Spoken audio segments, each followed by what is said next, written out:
नमस्कार, स्वदेश न्यूज देख रहे हैं आप। मैं हूं आपके साथ ऋषभ सोनी और हमारी खास पेशकश अग्निपथ में इस बार हम बात करेंगे लाल आतंक पर ऑपरेशन प्रहार की, क्योंकि नक्सली अब जान की गुहार लगाने लगे हैं। छत्तीसगढ़ में सुरक्षा बलों की ऑपरेशन प्रहार ने नक्सलियों की कमर तोड़कर रख दी है। घबराए नक्सली अब केंद्र सरकार को पत्र लिखकर संघर्ष विराम और शांति वार्ता की गुहार लगा रहे हैं। लगातार हो रहे एनकाउंटर से लाल आतंक के मंसूबे ध्वस्त हो चुके हैं। केंद्रीय गृह मंत्री अमित शाह ने 31 मार्च 2026 तक भारत को नक्सलवाद मुक्त बनाने का लक्ष्य जो तय कर दिया है, और अब लाल आतंक पर ऑपरेशन प्रहार है, या यूं कहें कि नक्सलवाद पर अंतिम प्रहार है, जिससे नक्सलियों के गढ़ में दहशत का नजारा देखने को मिलता है और अब वो जान की गुहार लगाने लगे हैं। लेकिन बड़ा सवाल यह है कि क्या सरकार नक्सलियों को फिर से वार्ता का मौका देगी? क्या उनके पत्र के पीछे कोई नई साजिश छुपी है? आज अग्निपथ में करेंगे इस पूरे घटनाक्रम की गहरी पड़ताल और हो रही राजनीति पर चर्चा भी करेंगे। हमारे साथ कुछ मेहमान भी जुड़ेंगे, लेकिन उससे पहले यह रिपोर्ट देख लीजिए।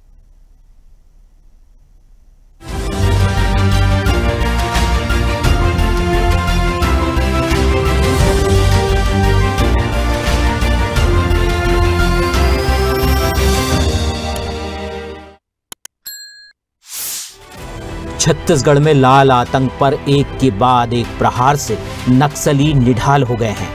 हालात ये हैं कि मौत से घबराकर अब केंद्र सरकार से जान की भीख मांग रहे हैं। केंद्रीय गृह मंत्री अमित शाह के छत्तीसगढ़ दौरे से पहले माओवादियों ने केंद्र सरकार को एक पत्र लिखा है, जिसमें संघर्ष विराम और शांति वार्ता की पेशकश की गई है। ये पत्र सीपीआई माओवादी केंद्रीय समिति के प्रवक्ता अभय ने जारी किया है। इस पत्र में लिखा है, हम भारत सरकार से मांग करते हैं कि वह तत्काल प्रभाव से सभी सैन्य अभियानों को रोके। हमारी ओर से भी हम लड़ाई रोकने को तैयार हैं, लेकिन यह तभी संभव होगा जब सरकार अपने सुरक्षा बलों को माओवादी इलाकों से हटाए और उग्रवाद विरोधी अभियानों को निलंबित करे। ऑपरेशन प्रहार के तहत हमारे साथियों को योजनाबद्ध तरीके से निशाना बनाया जा रहा है। छत्तीसगढ़ में चारों तरफ से घिरे नक्सली अब जान बचाकर मध्य प्रदेश के सीमावर्ती जिले मंडला में घुसपैठ की कोशिश कर रहे हैं, लेकिन यहाँ भी मौत उनका इंतजार कर रही है। बिछिया थाना क्षेत्र में 2 नक्सलियों को पुलिस ने ढेर कर दिया है। हम लगातार नक्सलवादी गतिविधियों के खिलाफ यशस्वी प्रधानमंत्री श्रीमान नरेंद्र मोदी जी के नेतृत्व में, गृह मंत्री जी के मार्गदर्शन में नक्सल विरोधी मूवमेंट में लगातार सक्रियता के साथ हमारे पुलिस जवान लगे हुए हैं। पुलिस बल ने अपनी तत्परता से मंडला जिले में प्रतिमा और ममता नाम की 2 14 लाख की कुख्यात नक्सली, एक तरह से आतंकवादियों की, उनके खिलाफ पुलिस ने सख्त एक्शन लिया है और इनसे हथियार भी बरामद हुए। और कुल मिलाकर के एक भी नक्सली हमारे क्षेत्र में न बचे, ऐसे माननीय प्रधानमंत्री जी और माननीय गृह मंत्री जी के नेतृत्व में हम अभियान चला रहे हैं। आपकी जानकारी के लिए बताना चाहूँगा, बीते 1 साल में लगभग 10 से ज़्यादा नक्सलियों को हमने मुठभेड़ में मार गिराया है। मेरे अपने पुलिस बल के जवानों को बधाई। अब सवाल यह है कि आखिर लाल आतंक के मंसूबे ढेर कैसे हुए? जो नक्सली आए दिन सुरक्षा बलों को तरह तरह से गुमराह कर निशाना बनाते थे, वो अब खुद बंदूक के निशाने पर है। आइए आपको बताते हैं वो आंकड़े जिसने नक्सलियों की कमर तोड़कर रख दी है। इन अभियानों के परिणाम स्वरूप जनवरी 2023 से जनवरी 2025 के बीच लगभग 240 नक्सली मारे गए, जिनमें शीर्ष कैडर के सदस्य भी शामिल हैं। इसके अतिरिक्त फरवरी 2025 तक कुल 305 नक्सली मारे गए, 1177 नक्सली गिरफ्तार किए गए और 985 नक्सलियों ने आत्मसमर्पण कर दिया। इन कार्रवाइयों से लाल आतंक अब अपने दिन गिन रहा है। सिलसिलेवार हुए नक्सली ऑपरेशन के बाद मौत के आंकड़ों से लाल आतंक खुद खौफजदा हो गया है। ये रहे मुख्य बड़े एनकाउंटर। 4 जनवरी 2025 अबुझमाड़ में हुई मुठभेड़ में 5 नक्सली मारे गए। 9 जनवरी 2025 सुकमा बीजापुर सीमा पर हुई मुठभेड़ में 3 नक्सली ढेर।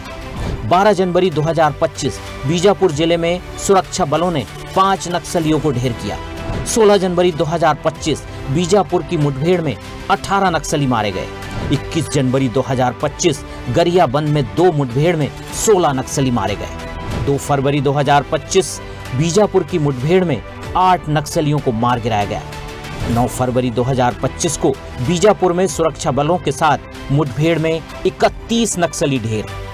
20 मार्च 2025 बीजापुर कांकेर संयुक्त ऑपरेशन में कुल 30 नक्सली का खात्मा किया गया और 29 मार्च 2025 सुकमा और दंतेवाड़ा जिलों में 16 नक्सली ढेर कर दिए गए।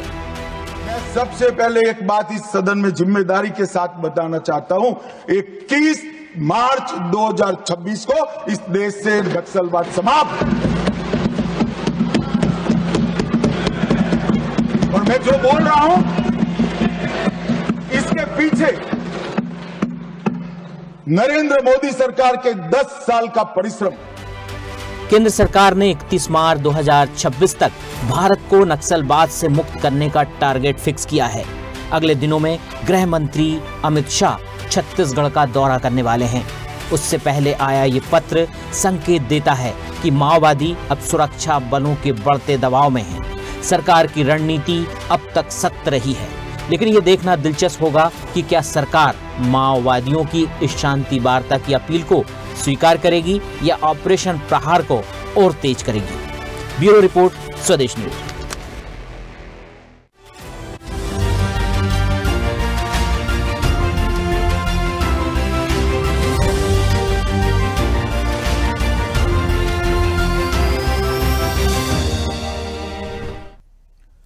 तो लाल आतंक पर ऑपरेशन प्रहार चल रहा है।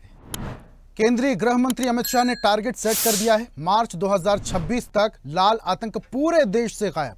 सिर्फ मध्य प्रदेश छत्तीसगढ़ की बात नहीं कर रहे हैं, पूरे देश से लाल आतंक के खात्मे को लेकर अब सरकार प्रतिबद्ध है और इसके आगे काम भी किया जा रहा है। इस पर हम चर्चा करेंगे। कुछ मेहमान हमारे साथ जुड़ रहे हैं, उनका परिचय आपसे करवा देते हैं। मीडिया पैनलिस्ट बीजेपी से शिवम शुक्ला हमारे साथ जुड़ रहे हैं। शिवम जी, बहुत बहुत स्वागत है आपका चर्चा में। और कांग्रेस प्रवक्ता भी हमारे साथ जुड़े हैं, अभय नारायण जी। अभय जी, आपका भी बहुत बहुत स्वागत है। और वरिष्ठ पत्रकार उचित शर्मा और नक्सल एक्सपर्ट वर्णिका शर्मा जी भी हमारे साथ जुड़ी हुई हैं।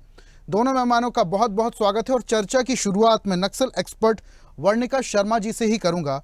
और मैम, आपसे समझना चाहूँगा, पूरे देश भर में केंद्र सरकार ने जो टारगेट सेट किया था, अब कदम दर कदम हम उस टारगेट की तरफ आगे बढ़ रहे हैं। मार्च 2026 तक लाल आतंक को खत्म करने की कवायद और जो वचन केंद्र सरकार ने दिया था, अब राज्य सरकार मिलकर केंद्र सरकार के साथ इस लक्ष्य की तरफ हम आगे बढ़ रहे हैं।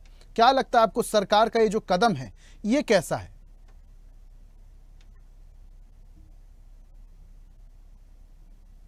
वर्णिका जी, मेरी आवाज आप तक पहुंच पा रही है? लगता है वर्णिका जी तक मेरी आवाज नहीं पहुंच पा रही, कुछ तकनीकी समस्या है। मैं वर्णिका जी, मेरी आवाज आप तक पहुंच पा रही है? जी, मैं सवाल वापस से दोहराऊं। आपने सवाल मेरा सुना वर्णिका जी? नहीं, बिल्कुल भी नहीं। ठीक है, मैं वापस से सवाल दोहराता हूं मैम, कि मार्च 2026 तक केंद्र सरकार ने टारगेट सेट किया है पूरे देश से लाल आतंक के खात्मे को लेकर, और अब हम चरण ब चरण उस लक्ष्य की तरफ आगे भी बढ़ रहे हैं। सरकार का ये जो काम है और यही परिणाम है कि नक्सलियों ने अब हथियार डाल दिए हैं और अब कह दिया हम बातचीत करने के लिए तैयार हैं। वही नक्सली जो अड़े हुए थे, अब वही नक्सली बातचीत करने के लिए भी तैयार हैं। एक नक्सल एक्सपर्ट के तौर पर मैं आपसे जानना चाहूंगा, सरकार का ये कदम किस तरीके से देखती हैं आप? देखिए, ये जो पिछले कुछ 1.5 वर्षों में सरकार ने अपने प्रयास किए, कोई भी नई सरकार आती है तो उसका सबसे पहले ध्यान केंद्रण इस बात पे ही होता है, विकास की बात वो बाद में करते हैं। पहले ये देखते हैं कि उस राज्य की तत्कालीन समस्या कौन सी है, जिसपे निजात पाना, जिसपे अंकुश लगाना बहुत जरूरी है।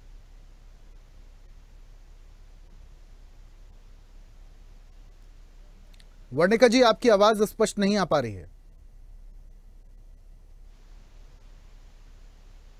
जी बोलिए, प्लीज बोलिए।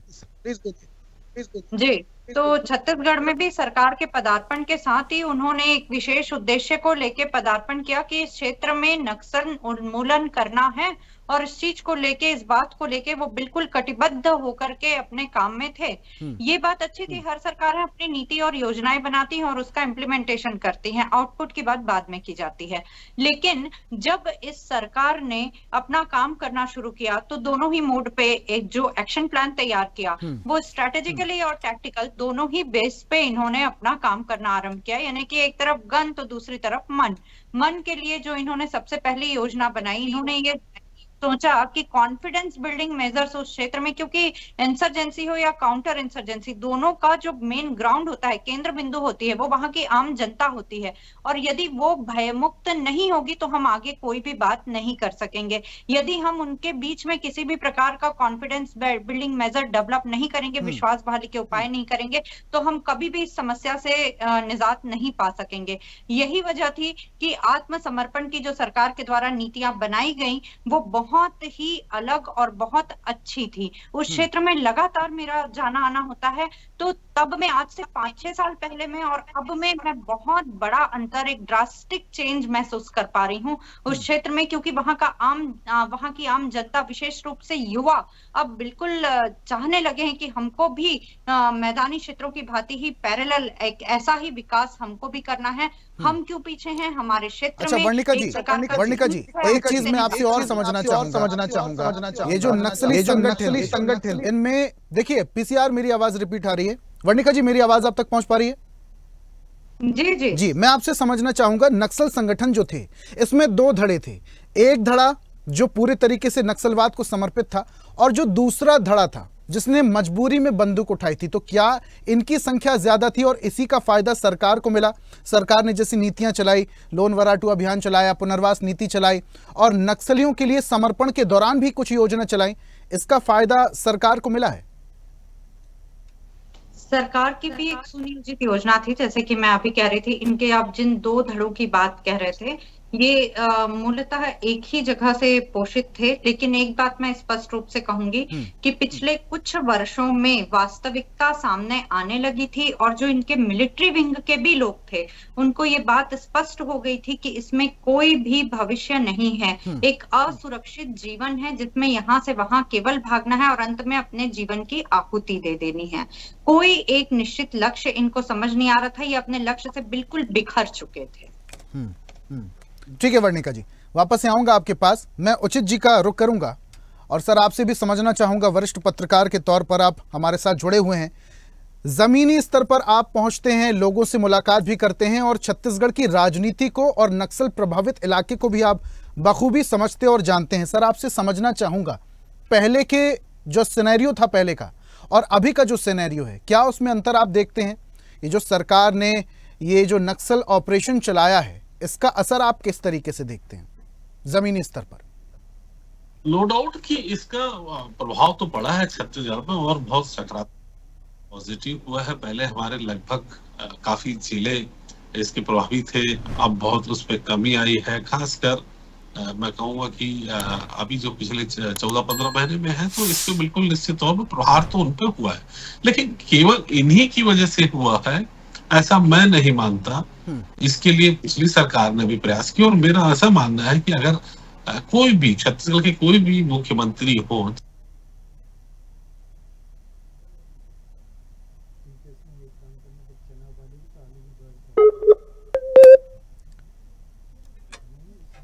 लगता है उचित जी से संपर्क टूट गया है, कुछ तकनीकी समस्या है। जी सर, जी उचित जी आपकी आवाज स्पष्ट नहीं आ पा रही है। उचित जी आपकी आवाज स्पष्ट नहीं आ पा रही है, एक बार फिर से अपनी बात दोहराएं प्लीज। देखिए, मैं समझता हूं कि ये पूरे साझा प्रयास है, चाहे उत्तरी सरकार के हो, चाहे वो भूपेश सरकार के वक्त रहे हो, डॉक्टर रमन सिंह की सरकार के वक्त रहे हो, तो ये प्रयास जो है हर मुख्यमंत्री ने किए हैं। वर्तमान सरकार और अमित शाह जी ने, देश के जो होम मिनिस्टर है, उन्होंने भी जो अपनी इंटेंसिटी दिखाई है, ये उस वजह से हो रहा है। खासकर 14-15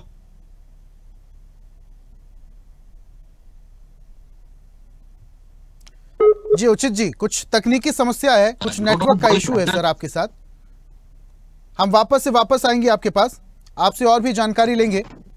मैं कांग्रेस प्रवक्ता की ओर करूंगा। अभय जी, आपके पास में आऊंगा, आपसे समझना चाहूंगा सरकार की इस कार्य योजना को किस तरीके से देखते हैं।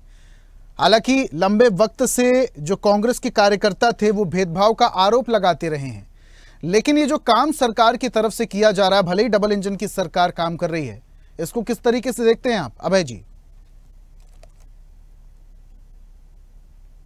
निश्चित रूप से वर्तमान में जो हालात हैं और पिछले 3-4 महीनों में जिस तरह फोर्स को सफलता मिली है और फोर्स उनके गढ़ में घुसकर उनको मारने का काम कर रही है, लेकिन हम एक चीज जरूर कह सकते हैं कि पहले जो काम नक्सली करते थे वो हमको मारते थे, अब हम नक्सलियों को मार रहे हैं। ये जो एक नई परिपाटी आई है, नक्सल को खत्म करना है तो नक्सलियों को मार दो, ये लड़ाई शुरू हुई और वो हिंसक हो गया। इस तरह से हम सत्ता में आएंगे और लोकतंत्र में ये है कि आपको हिंसा का कोई स्थान नहीं। लोकतंत्र में आपको संविधान के हिसाब से आपको चुनाव के दृष्टिकोण से सरकार बनानी है और कहा था कि हम हिंसा करके रेखा बनाकर सरकार पे कब्जा करेंगे। सवाल ये था तो लड़ाई किसकी लड़ रहे थे? तो लड़ाई किसकी लड़ रहे थे? प्रचार करते थे कि हम जन जंगल जमीन को बचाने की लड़ाई लड़ रहे हैं, हम गरीबों की लड़ाई लड़ रहे हैं, सत्ता में शोषक न बैठे, शोषण करने वाले न बैठे, हम इनकी लड़ाई लड़ रहे हैं। लोकतंत्र में और लोकतंत्र को मानने वालों में और नक्सल वालों के मानने वालों में एक फर्क था, हिंसा का। वो हिंसा के रास्ते सब कुछ पाना चाहते थे और हमारा रास्ता हिंसा का नहीं है। वर्तमान में जो हो रहा है ये सफलता तो है, लेकिन अभय जी लेकिन जिस तरीके से नक्सलवाद बढ़ता जा रहा था, एक नासूर बनता जा रहा था, उसे कंट्रोल करने के लिए, खत्म करने के लिए इस तरीके की सख्ती लाजमी थी, ये नहीं लगता है क्या आपको? क्योंकि जो व्यक्ति या जो संगठन बंदूक की भाषा समझ रहा है उसे बंदूक की भाषा में ही समझाना चाहिए।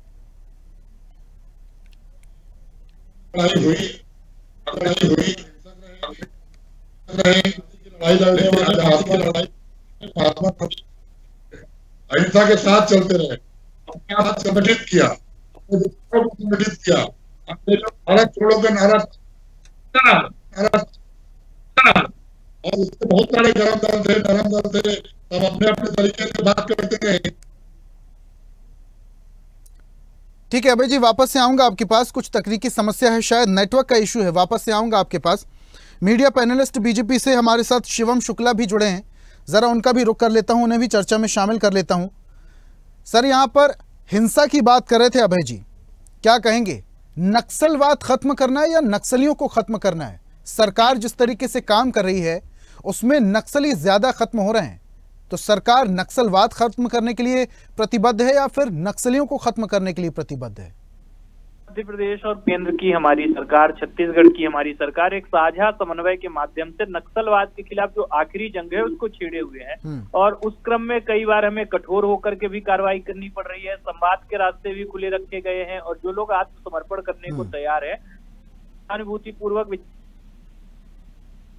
जहाँ पर असॉल्ट किस प्रकार की स्थिति बन रही है, कन्फ्रंटेशन की स्थिति है, वहां पर हमारी जो सैन्य बल है उनकी हौसला अफजाई करने के लिए उनको एक प्रकार से मैंडेट भी माननीय केंद्रीय गृह मंत्री जी के द्वारा दिया गया है कि आपको हर तरीके से जंग लड़ करके नक्सलवाद का देश में समूल नाश करना है और देश के अंदर देश की यह जो आंतरिक चिंता वाला विषय है उसको किसी भी कीमत पर इसमें किसी प्रकार का कोई कॉम्प्रोमाइज करने का प्रश्न ही नहीं उठता और लगातार इसके खिलाफ जो एक आखिरी और कहीं ना कहीं फाइनल असॉल्ट जिसकी हम बात करते हैं उसको लेकर के हमारी सरकार गंभीरता के साथ आगे बढ़ेगी। ठीक है शिवम जी, जो व्यक्ति या जो संगठन बंदूक की भाषा समझ रहा है, सरकार ने उसे बंदूक की भाषा समझाने का जिम्मा उठा लिया, ठीक है, लेकिन ऐसे नक्सली जिन्होंने दबाव में नक्सलवाद को ज्वाइन किया, जिन्होंने मजबूरी में बंदूक उठाई, उनका क्या?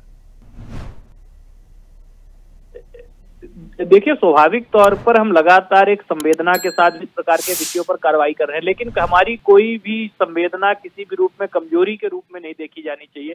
जो इस प्रकार की गतिविधियों को करते हैं, आज देश के कई शीर्षस्थ संस्थाओं में बैठे हुए अर्बन नक्सल हो अथवा देश के सुदूर जंगलों में हथियार लेकर के लड़ाई लड़ रहे हैं जो वहां पे ग्राउंड पे नक्सल हो, दोनों को यह समझने की आवश्यकता है कि आज देश में और प्रदेश में सरकारें बहुत गंभीर हैं और इस प्रकार के विषयों को बहुत गंभीरता के साथ लेती हैं और यह पूर्ववर्ती सरकारें नहीं है जिनके मंत्रियों का सर काट करके नक्सली ले जाए। आज हमारी सरकार इस प्रकार की पूरी गतिविधियों पर बहुत कठोरता पूर्वक कार्रवाई कर रही है और सुनिश्चित कर रही है कि देश और प्रदेश से नक्सलवाद का समूल नाश हो और एक इस प्रकार का वातावरण। बिल्कुल शिवम जी, देखिए इसमें कोई शक और शुबा नहीं है कि सरकार जिस तरीके से काम कर रही है, नक्सलियों में बौखलाहट तो है। इसी का अंजाम है कि आज इस बार नक्सलियों ने एक लेटर भेज दिया है। वो नक्सली जो धमकी भरे पत्र पोस्टर चिपकाया करते थे, अब वही नक्सली एक लेटर भेज रहे हैं कि अभी अब वार मत कीजिए, अब रुक जाइए, जरा थम जाइए, जरा शांति वार्ता को मजबूर हैं हम, शांति वार्ता करने के लिए तैयार हैं। और अभी तो टारगेट मार्च 2026 का था, काफी ज्यादा वक्त था, अभी तो पूरी सेना भी जमीन पर नहीं उतरी थी, आधा गोला बारूद भी खर्च नहीं हुआ था और अभी से ही हाथ खड़े कर दिए नक्सलियों ने। तो एक बड़ी कामयाबी के तौर पर इसे देखा जा सकता है। तो शिवम जी सर, क्या सरकार का मकसद नक्सलियों को मारना ही है? अगर सैनिक की गोली चलेगी, बंदूक चलेगी तो गोली नक्सली के सीने के आर पार हो, यही मकसद है क्या? नक्सलवाद के खिलाफ लड़ाई के लिए जो भी आवश्यक और इस प्रकार के कठोर कदम उठाने पड़ेंगे, सरकार प्रतिबद्धता के साथ उठाएगी। मार्च 2026 तक हमने एक तय समय सीमा निर्धारित की है कि इसके पहले देश और प्रदेश में नक्सलवाद का समूल नाश करेंगे और हम सुनिश्चित करेंगे कि इस प्रकार से कोई भी नागरिक भय के वातावरण में न रहे, पूरे देश में एक भय मुक्त वातावरण रहे। और ये जो नक्सलवाद की विचारधारा है, इसका नाश करने के लिए इस प्रकार की शक्तियों पर विश्वास करने वाले लोगों को हम नाश करेंगे। और उसके अलावा जो लोग आत्मसमर्पण करना चाहते हैं, एक स्वाभाविक और नैसर्गिक जिंदगी का और जीवन निर्वाह करना चाहते हैं, सरकार उनके लिए भी करुणापूर्वक विचार करेगी, उनके लिए हर संभव तरीके से मदद मुहैया कराएगी। लेकिन जो लोग भी इस प्रकार से बंदूक के बल पर देश की सरकार को चुनौती देंगे, शिवम जी, संप्रभुता को ये सवाल मैंने इसलिए किया, शिवम जी ये सवाल मैंने इसलिए किया, अबूझमाड़ में जो मुठभेड़ हुई थी वो भी आपको याद होगी, दंडकारण्य में जो मुठभेड़ हुई थी वो भी आपको याद हुई होगी। इसके अलावा जब दंडकारण्य में मुठभेड़ हुई थी उसके बाद नक्सलियों ने शांति वार्ता के लिए मांग रखी थी, लेकिन शांति वार्ता नहीं हुई, ऑपरेशन लगातार चलता रहा। नक्सलवाद और नक्सलियों की तरफ से एक लेटर जारी किया गया था और ये कहा गया था कि जो सैनिक है, जो जवान है, उन्हें उनके कैंप में ही रखा जाए, इधर ना भेजा जाए, हम शांति वार्ता के लिए तैयार हैं। लेकिन शांति वार्ता नहीं हुई और लगातार ऑपरेशन चलाया गया। उसी दौरान कई सारे नक्सली मारे भी गए थे। शिवम जी देखिए, जहां पर शांति के प्रयास विफल हो रहे हैं, वहां पर हमारा एक जो धर्म है वह इस प्रकार की हिंसा की इजाजत देता है। और हम सब ने वो पढ़ा है कि अहिंसा परमो धर्म और धर्मस्य हिंसा तथैव च। और जहां पर इस प्रकार से नागरिकों की रक्षा के लिए, राज्य की संप्रभुता के लिए, देश की अखंडता के लिए इस प्रकार के साधनों का उपयोग करने का विषय आएगा, सरकार को शिवम जी, अगर शांति वार्ता के लिए नक्सली लेटर लिख रहे हैं तो एक प्रकार से हथियार डालना ही तो हुआ, फिर बातचीत क्यों नहीं? देखिए, बहुत सारे नक्सलियों में भी बहुत सारे गुट और गिरोह हैं। ठीक है, बिल्कुल, शांति वार्ता जी शिवम जी बात रखिए।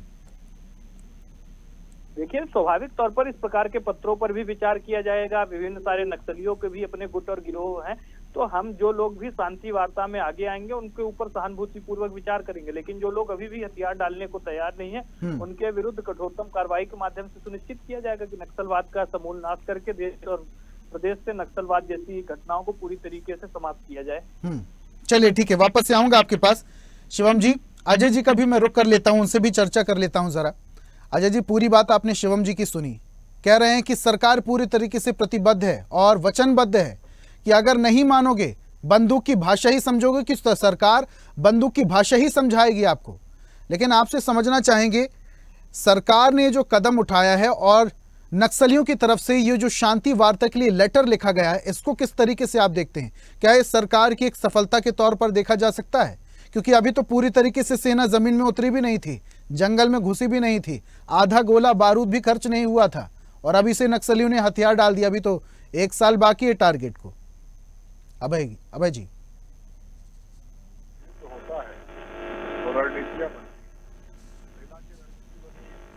पुलिस की रणनीति बनी, इनको घेर के मारा जाए। और अगर आत्मसमर्पण करते हैं तो आत्मसमर्पण की योजनाएं भी पिछली सरकारों ने भी लागू की, वर्तमान सरकार ने भी लागू कर दी। मैं तो अभी बता रहा था आपको, बदलेगी जब सरकार, तो हमने बस्तर को लेकर प्राथमिकता में लेकर आर्थिक।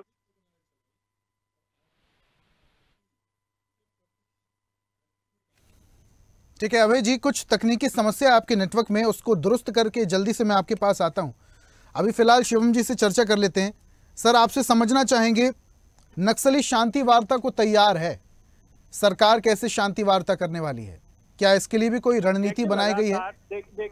देखिए इसके लिए सरकार दोनों मोर्चों पर संघर्ष कर रही है। नक्सलवाद से संवाद स्थापित करने के लिए जो नक्सली तत्व हैं उनको गोपनीय स्ट्रेटेजी होती है और स्वाभाविक तौर पर देश की संप्रभुता और सुरक्षा से जुड़ा हुआ विषय है। इस प्रकार से इसको टेलीविजन पे डिस्कस नहीं किया जा सकता है। और नहीं, मैं सिर्फ ये जानना चाह रहा हूं कि क्या नक्सलियों से बातचीत करने के लिए सरकार भी तैयार है? सरकार ने तो पहले ही ऑफर रखा था ना। राज्य सरकार की अगर मैं बात करूं, केंद्र सरकार की बात करूं, तो पहले ही सरकार ने ऑफर किया था कि शांति से आके बात करो, नक्सलवाद को खत्म करो, समाज की मुख्य धारा से जुड़ जाओ। सरकार ने बोला था नक्सलियों से। अगर सरकार तैयार होती है तो अच्छी बात है, खून खराबा नहीं होगा, गोला बारूद खर्च नहीं होगा। शिवम जी, देखिए सरकार लगातार बातचीत के क्रम में आगे बढ़ रही है और सरकार बातचीत के लिए भी तत्पर है, लेकिन हिंसा और इस प्रकार से शांति दोनों साथ में नहीं चल सकते हैं। तो नक्सलवाद जैसी घटनाओं वालों को भी समझना होगा कि अगर आप बातचीत के फोरम पर हैं तो आप इस प्रकार की हिंसक घटनाएं नहीं कर सकते, नागरिक सुरक्षा के लिए खतरा नहीं उत्पन्न कर सकते। और इस पर एक पूरी देखिए दो धारी तलवार की तरीके से है। इस पर सरकार हर संभव तरीके से बातचीत का भी प्रयास कर रही है, उनको न्यूट्रलाइज भी कर रही है। और डिफेंस और मिलिट्री स्ट्रेटेजी की जितनी चीजें हैं वो सब टेलीविजन पर डिस्कस नहीं की जा सकती हैं। बहुत संश्लिष्ट विषय है और एक दशकों से चली आ रही समस्या का निदान करने के लिए हमारी सरकार लगातार आवश्यक और आमूलचूल कदम उठा रही है। चलिए ठीक है शिवम जी, वापस से आऊंगा आपके पास। अभय जी वापस से हमारे साथ कनेक्ट हो गए हैं। तकनीकी समस्या जो थी वो दुरुस्त कर ली गई है। सर, आपसे समझना चाहेंगे सरकार के इस फैसले को किस तरीके से देखते हैं? मेरा सवाल यही था कि अभी तो टाइम था 1 साल का और मार्च 2026 तक का, उससे पहले ही नक्सलियों ने हथियार डाल दिए, शांति वार्ता के लिए तैयार हो गए हैं। सरकार के इस फैसले को कैसे आप देखते हैं? देखिए, हो सकती है कि नक्सलियों की रणनीति हो कि हम शांति वार्ता का पत्र भेजें, सेना की कार्रवाई रुक जाए और इस बीच में फिर अपनी तैयारी कर लें। ये रणनीति का हिस्सा होगी और इसको तो जो वहाँ पे अधिकारी हैं इसका मूल्यांकन करेंगे कि ये पत्र कितना गंभीरता से आया और कितनी गंभीरता से इस पर काम करना है। मैं तो एक बात जो कह रहा था कि बस्तर में नक्सलवाद क्यों फैला। बस्तर और जन जंगल जमीन की लड़ाई करने वाले लोग जो बस्तर के आदिवासी थे वो लोकतंत्र को छोड़कर नक्सलवाद की ओर क्यों गए? आखिर नक्सली कौन लोग हैं? नक्सली पाकिस्तान से नहीं आए हैं, नक्सली विदेश से नहीं आए हैं। ठीक है, जो नक्सलवाद के में सैनिक के रूप में नक्सली काम कर रहे हैं वो आपके देश के हैं, आपके प्रदेश के हैं। वो अधिकतम लोग उसमें। लेकिन अभय जी माफ कीजिएगा, बड़े निवेदन से मैं आपको रोकना चाह रहा हूं। आप ये कह रहे हैं कि ये जो नक्सली हैं ये बाहर से नहीं आए, किसी मजबूरी में नक्सलवाद को ग्रहण किया, नक्सलवाद को अपनाया, और यही मजबूरी थी, कह लीजिए यही दबाव था, या फिर उनको समझ में आया, समझदारी आ गई कि नक्सलवाद को छोड़कर वो समाज की मुख्य धारा से जुड़ रहे हैं। बहुत बड़ा आंकड़ा है अभय जी, बहुत बड़ा आंकड़ा है कि नक्सलवाद को छोड़कर बहुत सारे नक्सली समाज की मुख्य धारा से जुड़ गए हैं। बहुत बड़ा आंकड़ा, आपको भी पता है।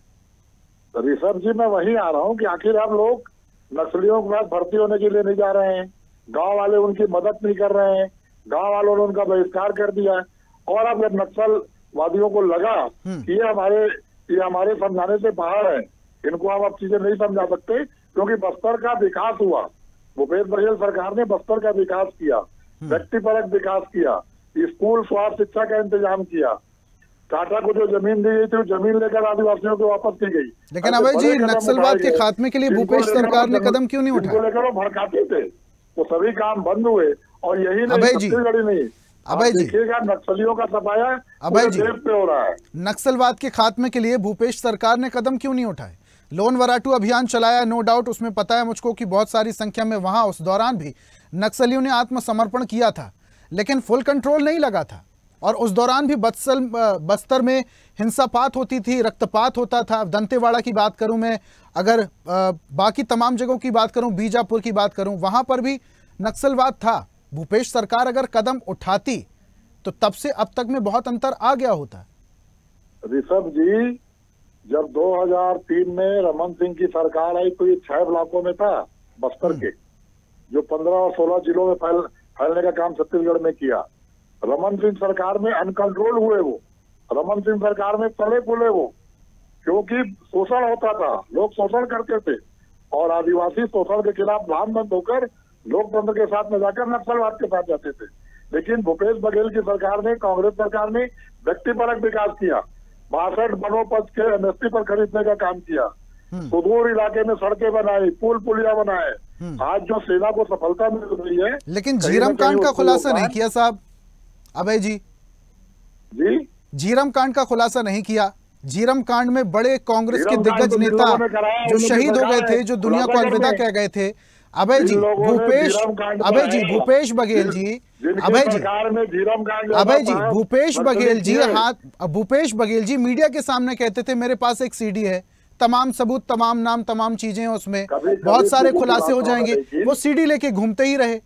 देखिए, हमको 5 साल की सरकार में जांच करने नहीं दिया गया। NIA ने सारी फाइल अपने पास रख ली, और जब हम उस पर गठन किए यहाँ पे SIT, तो वो कोर्ट चले गए। भारतीय जनता पार्टी के नेता कोर्ट गए और कोर्ट में जाके स्टे लिए। जब यहाँ पे स्टे खारिज हुआ तो सुप्रीम कोर्ट चले गए। NIA क्यों जांच रोकना चाहता था? NIA क्या छुपाना चाहता था? और आज तो सरकार उनकी है, डबल इंजन की है, आज कर देगा। हम तो आज भी, हमारे नेता मारे गए, हम तो चाहते हैं कि उन शहीदों को इंसाफ मिले, परिवार को इंसाफ मिले और जानकारी हो, लेकिन ये तो उसमें ठीक है। अभय जी, आप बोल रहे हैं कि आज जांच करा दे, आज बीजेपी की सरकार है, वो जांच करा दे। मेरा सवाल ये है कि भूपेश बघेल के पास जो सीडी है वो अभी सार्वजनिक कर दें, क्यों नहीं करते सार्वजनिक? हमारे पास जो कुछ होगा हम सार्वजनिक करेंगे। जांच तो चालू करें। कब करेंगे साहब? जांच आयोग की रिपोर्ट अधूरी, ठीक है, का काम कोर्ट में रोका गया। शिवम जी सुन पा रहे हैं? फाइल रख के बैठी है। शिवम जी, मेरी आवाज आप तक पहुंच पा रही है? लगता है शिवम जी से तकनीकी समस्या के चलते कुछ संपर्क नहीं हो पा रहा है। अभय जी, झीरम कांड की बात हम कर रहे थे, तमाम बातें उस दौरान निकलकर सामने आ रही थी। में कमी आई थी जी, लेकिन आज सेना का मनोबल कम नहीं होना चाहिए। सेना अच्छा काम कर रही है, उसकी रणनीति सफल हो रही है। DRG और बस्तर फाइटर का इसमें बहुत बड़ा योगदान है कि लोकल भाषा जानने के कारण, लोकल रास्ते जानने के कारण, भौगोलिक स्थिति जानने के कारण DRG और बस्तर बटालियन बहुत बड़ी भूमिका इसमें निभा रही है और इसकी सफलता मिल रही है। सफलता मिलने के लिए किसी को बुराई नहीं है, लेकिन मैंने पहले ही कहा कि नक्सली मारे जाए नहीं, नक्सलवाद खत्म होना चाहिए। नक्सलवाद जड़ से अगर समाप्त होता हो तो हम इसके लिए ताली बजाएंगे और स्वागत करेंगे। नक्सली कुछ अधिकारियों को मार दे, अधिकारी नक्सली को मार दे, ये नक्सलवाद का सफाया नहीं है। फिर भी आज की सफलता निश्चित रूप से पूरे देश से अगर नक्सलवाद का सफाया होता है तो ये जनता के लिए, बस्तर के लिए, छत्तीसगढ़ के लिए और देश के लिए ठीक है। शिवम जी जुड़े हमारे साथ। नक्सलवाद समाप्त होना चाहिए। नक्सलियों को मारने से नक्सलवाद समाप्त नहीं होता। लेकिन अभय जी देखिए, ये सरकार की जो योजना थी ये रंग तो लाई है। अगर आप पूरा श्रेय जवानों को दे रहे हैं तो ये भी सही नहीं है। सरकार ने योजना बनाई, चाहे केंद्र हो राज्य हो, सरकार ने योजना बनाई, उसका इम्प्लीमेंट किया, जवानों ने मेहनत की, तो ये मिला जुला जो परिणाम था इसे आप कह सकते हैं। यही सरकार 5 साल थी, कांग्रेस सरकार को कितनी मदद करती थी नक्सल मोर्चे पे? यही सरकार थी ना 5 साल। कितने बार गृह मंत्री आते थे? 1 महीने में 4 बार गृह मंत्री आ रहे हैं, डायरेक्ट कमान संभाल रहे हैं। भूपेश सरकार के समय या विपक्षी सरकार के समय यही गृह मंत्री और सरकार कितना योगदान दी है वो भी आपके रिकॉर्ड में है। कोई बहस का विषय नहीं है। आज का जो डिबेट का विषय है कि जो हमारे जैमर, रणनीति के जैमर जो आपने 10 पॉइंट दिए हैं, निश्चित रूप से वो बहुत महत्वपूर्ण जैमर है। सफलता मिल रही है और गांव वालों ने, बस्तर के लोगों ने नक्सलियों को दूर कर दिया। न तो सूचना तंत्र का उपयोग कर रहे हैं, साथ दे रहे हैं, और न ही उनके पास भर्ती होने जा रहे हैं। उनकी सेना तो आदिवासी हुआ करते थे, बस्तर वासी हुआ करते, उन्होंने मना कर दिया। महेंद्र कर्मा कांग्रेस के नेता थे, बस्तर टाइगर थे, उन्होंने सलवा जुलूम चलाया था। उस सलवा जुलूम को किसने मौका दिया? सरकार ने मौका दिया। तो ये जो सरकार ने जो जैमर बनाए हैं 10 जैमर, इससे आप वाकिफ रखते हैं, इससे आप इत्तेफाक रखते हैं कि ये बेहतरीन तरीके से बनाए गए हैं और इसका जो परिणाम था वो हमारे और आपके सामने। शिवम जी हमारे साथ वापस से जुड़ चुके हैं। शिवम जी देखिए, नक्सलवाद को खत्म करना है, नक्सलियों को खत्म करना है, बंदूक की नोक पर खत्म करना है, या फिर उनको समाज की मुख्य धारा से जोड़कर नक्सलवाद को खत्म करना है, सरकार इस ओर काम कर रही है। लेकिन उनका क्या, जो जंगल में आज भी भटक रहे हैं, नक्सलवाद में डर के साए में जीने को मजबूर हैं कि कब सेना की गोली उन्हें लग जाएगी, लेकिन गलती उनकी नहीं है। कुछ ऐसी परिस्थितियां बनी, उन पर दबाव बनाया गया, या फिर मजबूरी में उन्होंने बंदूक उठाई। क्या ऐसे नक्सलियों के लिए भी सरकार काम कर रही है? देखिए, लगातार सरकार कई मोर्चों पर काम कर रही है। अब इसको बहुत विस्तृत तौर से तो बताया नहीं जा सकता, क्योंकि यह राष्ट्र की सुरक्षा और संप्रभुता से जुड़ा हुआ विषय है, तो इस पर तो सेना और सरकार बहुत गोपनीयता के साथ अभियान चलाती है। और दबाव में भी अगर कोई नक्सली बना है तो सरकार के पास गोपनीयता की तो बात ही नहीं है, सरकार तो खुद ही कह रही ना नक्सलवाद को जोड़ने के लिए। देखिए मेरे पास तो 10 जैमरों की लिस्ट है शिवम जी, मेरे पास 10 जैमरों की लिस्ट है जिस सरकार ने जिस तरीके से काम किया है, जिसका जिक्र अभी अभय जी भी कर रहे थे। तो गोपनीयता का सवाल ही नहीं है। मैं तो सिर्फ इतना ही पूछ रहा हूं कि सरकार उन लोगों के लिए भी, उन नक्सलियों के लिए भी काम कर रही है जिन्होंने मजबूरी में बंदूक उठाई। देखिए मैंने आपको बहुत स्पष्टता के साथ बताया, नक्सलियों के लिए हम काम नहीं करना चाहते। जो लोग नक्सलवाद को छोड़ने के लिए प्रतिबद्ध है उनके साथ तो सरकार संवेदना पूर्वक खड़ी है। उनको एक सामान्य जिंदगी व्यतीत करने के लिए जो भी आवश्यक मदद सरकार की ओर से चाहिए वो हर संभव तरीके से मुहैया कराई जाएगी। लेकिन ऐसा नहीं हो सकता कि एक और आप सेना के ऊपर बंदूक उठा लें, आम नागरिकों के जीवन के लिए खतरा उत्पन्न करें और दूसरी ओर आप सरकार से इस प्रकार की किसी रियायत की अपील करें।